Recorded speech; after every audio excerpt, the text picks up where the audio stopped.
Good morning, all of you. Here comes our new chapter, new interesting topic to discuss today.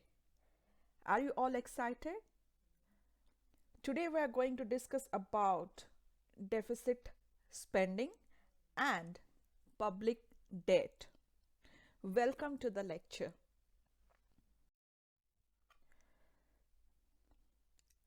In this chapter, we have 4 learning objectives. First, to explain how the federal government budget deficit occurs and define the public debt. The second objective is to evaluate the circumstances under which the public debt could be a burden to future generations.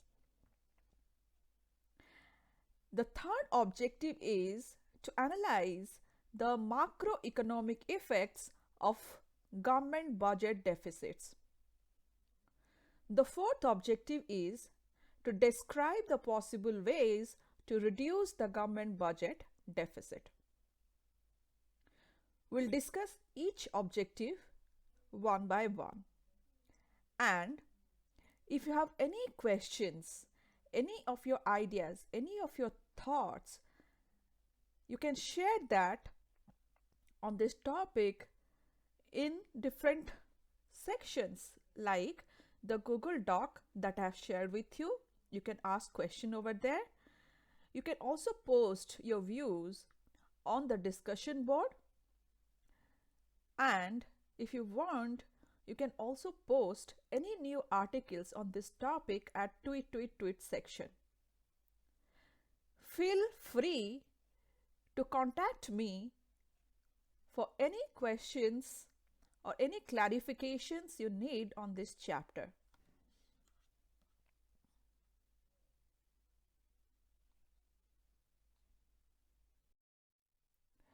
Our second learning objective is to evaluate the circumstances under which government debt could be a burden to future generations. Have a look at this slide focusing on evaluating the rising public debt. The first concept is gross public debt. All federal public debt taken together is called as gross public debt.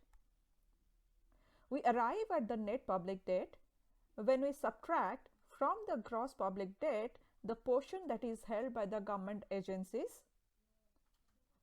In essence, what the federal government owes to itself. For instance, if the Social Security Administration holds US Treasury bonds, the US Treasury makes debt payments to another agency of the government. On net, therefore, the US government owes these payments to itself. Sub-government bonds are held by government agencies. In this case, the funds are owed from one branch of the federal government to another branch. Tax revenues tend to be stagnant during the time of slow economic growth, and it grows more quickly when the overall growth enhances income. As long as the spending is greater than the revenues, the budget deficit will persist.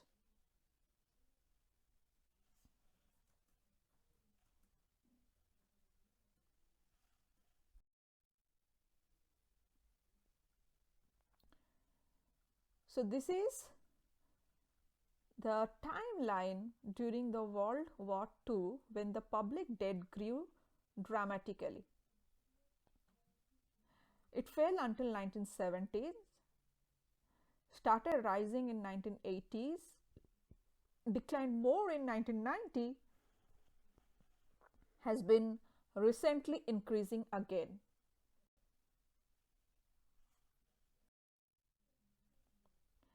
This is the table which is showing the federal deficit, our public debt, and the interest we pay on it. The inflation adjusted net public debt is in column 3,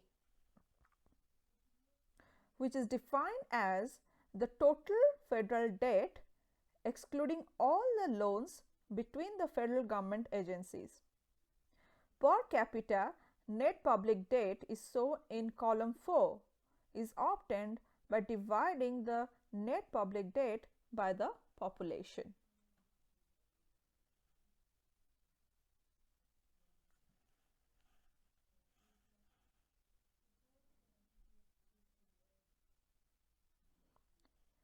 Column 5 and 6 of table 14.1 shows an important consequences of the net public debt.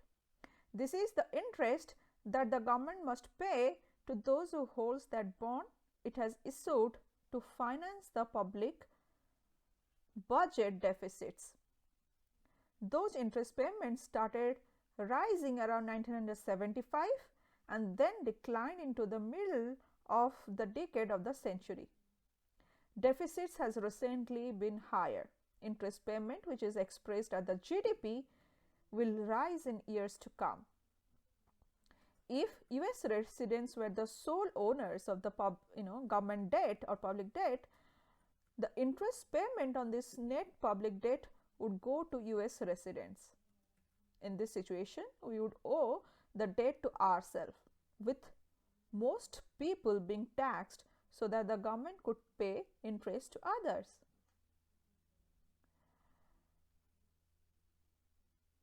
Today, foreign residents, businesses, government hold more than 50% of the net public debt.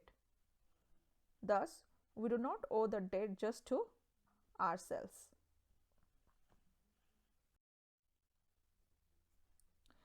This is the figure indicating the official net US public debt as a percentage of the GDP. During World War II, the net public debt grew dramatically.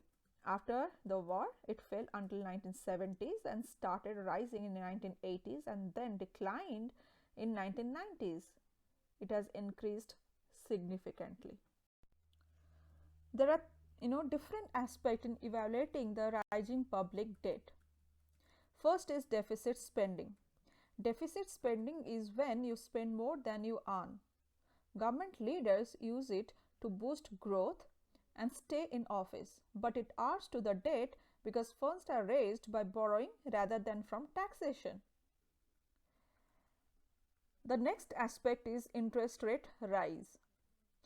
Government must pay interest on the outstanding public debt. The level of this payment depend on the market interest rate. Interest payments as a percentage of the GDP are likely to rise in the future. The third one is discourage capital formation. Rising interest rate discourage capital formation in the private sector. If the economy is already at full employment, then further provision of the government goods will crowd out some private goods.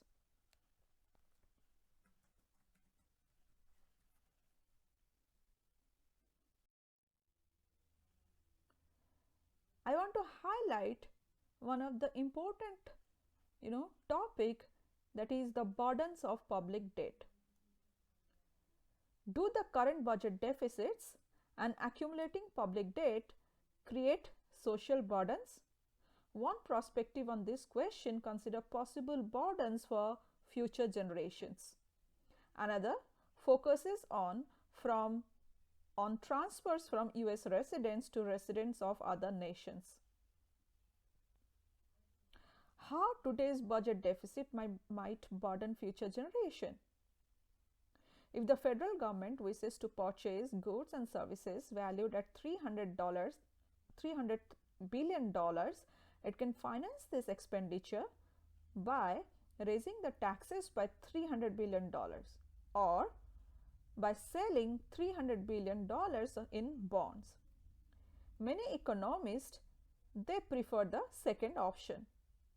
Deficit spending would lead to a high level of national consumption and a lower level of national saving than the first option. The reason is that if people are taxed, they will have to forego private consumption now, as the society substitute government goods for private goods. If the government do not raise taxes but sells bonds to finance the $300 billion in expenditure, the public's disposable income remains same.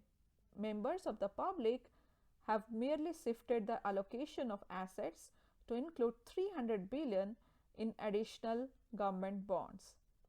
The two possible circumstances could cause people to treat government borrowing differently than they treat taxes. One is if people fail to realize that their liabilities have also increased by $300 billion. Another is if people believe that they can consume the government provided goods without foregoing any private consumption because the bill for the government good will be paid by the future taxpayers. So, it is a very debatable topic. Focus on the crowding out effect.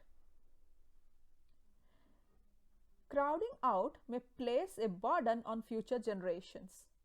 Increased present consumption may crowd out investment and reduce the growth of capital goods, which could reduce a future generation wealth.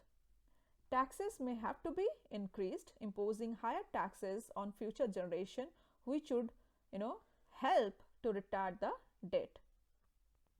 If deficit leads to slower growth rates, then future generation will be poorer. Both the present and the future generation will be economically better off if government expenditures are really investments. The rate of return on such public investment exceeds the interest rate paid on the bonds. Paying off the future public debt. Paying off the public debt in the future. If the debt becomes larger, each person's share will increase. Taxes should be levied and might not be assessed equally.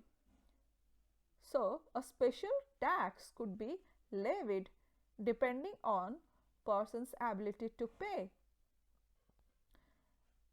With a focus of our debt to foreign residents, we do not owe any debt to ourselves. More than 50% is owed by foreign residents. Future US residents will be taxed to repay the principal and interest. Portion of US income will be transferred abroad. Let us take an international example. What nation's residents have the largest holding of the US public debt? The current amount of US net debt outstanding is about 14.8 trillion. Out of the net debt, Japan and China holds 1.4 trillion.